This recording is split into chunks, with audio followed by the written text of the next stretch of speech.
I nuovi MacBook sono arrivati e in questo video riassunto vediamo un po' le novità che sono state presentate.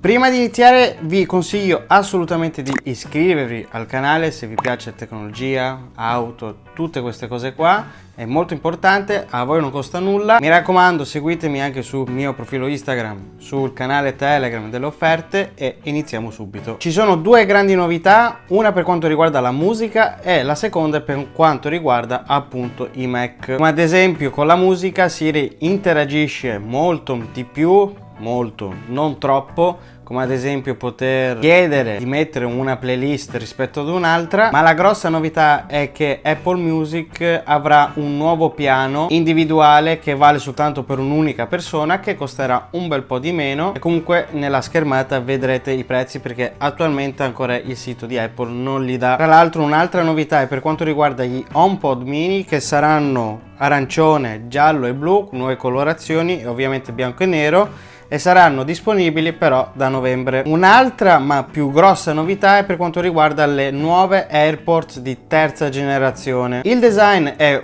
praticamente uguale a quello delle AirPods Pro ma senza il gommino, che cambia però totalmente il design di queste nuove AirPods rispetto alla seconda generazione. Sono resistenti all'acqua o quando si fanno degli sport. Ovviamente ci sono tutte le migliorie del caso per quanto riguarda l'audio, i bassi eccetera, però Apple non ha dato tantissimi dati. Ha detto semplicemente che con una carica in pratica si potranno fare 6 ore di ascolto continuo e con 5 minuti di ricarica si potrà avere un'ora di ascolto, e addirittura con il case, con tutte le ricariche del case, si possono raggiungere addirittura 30 ore di ascolto. E come anche le AirPods di seconda generazione, anche in queste avranno il case con la ricarica wireless. Saranno disponibili già da oggi i preordini, ma verranno spediti tra virgolette già dalla prossima settimana. Anche qua per quanto riguarda i prezzi state vedendo un po' le schermate, ma veniamo dunque alla parte più sostanziosa.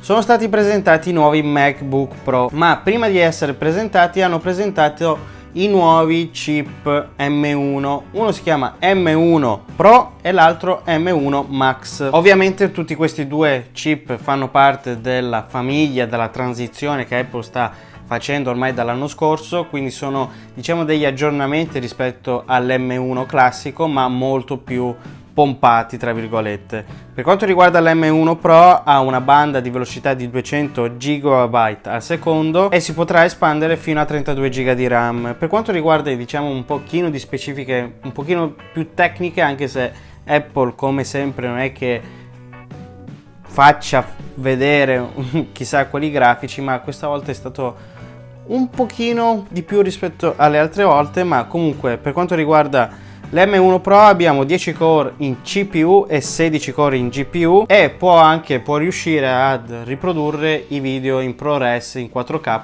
o in 8K. Per quanto riguarda invece il chip M1 Max, la velocità di memoria tra virgolette è di 400 GB al secondo con 64 GB massimi di memoria RAM ed ha 1,7 transistor in più rispetto al M1 Pro. Apple in questo caso ha fatto vedere un po' di grafici molto generali, ma ha voluto un po' far vedere rispetto anche a determinati notebook che i consumi e le prestazioni sono sicuramente migliori con consumi nettamente minori, però ha fatto anche vedere che come ad esempio in certi notebook che hanno una scheda video dedicata, anche se sono nettamente più potenti rispetto a un MacBook di questa generazione, però consumano decisamente di meno. Ovviamente un po' un paragone un po' del cavolo, visto che sono due diciamo concetti un bel po' diversi. Per quanto riguarda invece il lato CPU abbiamo anche qua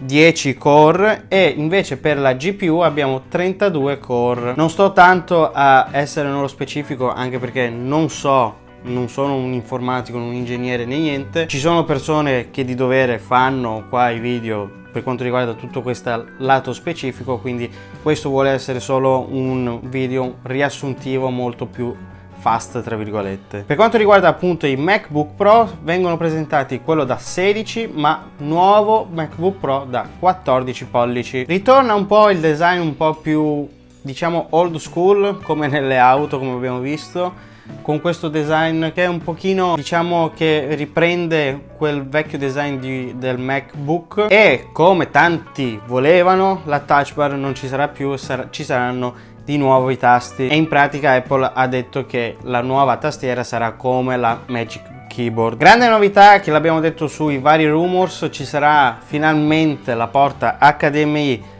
3 Thunderbolt 4 e l'SD card e ovviamente il jack. SD card che secondo me farà molto piacere a molte persone, ma ritorna il MagSafe anche qua su MacBook, che tra l'altro ha specificato Apple che il MagSafe si ricaricherà il MacBook eccetera, però si potrà anche ricaricare dalla Thunderbolt 4. Il nuovo display, che è in pratica lo stesso display che troviamo sull'iPad Pro con la nuova tecnologia, ha addirittura il ProMotion, quindi può arrivare fino a 120 Hz di refresh rate, e ovviamente come iPad, ma come si poteva anche un po' dedurre in base all'utilizzo che si fa, questo, diciamo, refresh rate cambia, può essere quindi più alto o più basso. La luminosità è di 1000 nits con il picco a 1600, la camera anch'essa è nuova. Come dicevo, questa camera con questo display riprende un po', diciamo, il design che abbiamo su iPhone, quindi con la sua tacchetta. Purtroppo almeno io pensavo subito all'inizio, quando l'hanno fatto vedere con le immagini, ho detto oh, finalmente hanno messo forse anche il Face ID su MacBook, ma in cosa che non è stata purtroppo. Ci sono 6 nuovi speaker, 2 tweeter che sono nella parte dove c'è la tastiera e gli altri 4 invece sono vicino al trackpad, e tra l'altro questo nuovo MacBook Pro da 14 pollici invece è configurabile anch'esso con il chip M1 Max, ma vedendo anche un po' i grafici un po' molto generali che ha fatto vedere Apple, con la stessa configurazione più o meno, come poteva anche dimostrarsi, è ovvio, è leggermente meno prestante, anche se ha lo stesso chip, rispetto alla versione da MacBook Pro da 16 pollici. Come avete visto, il costo è molto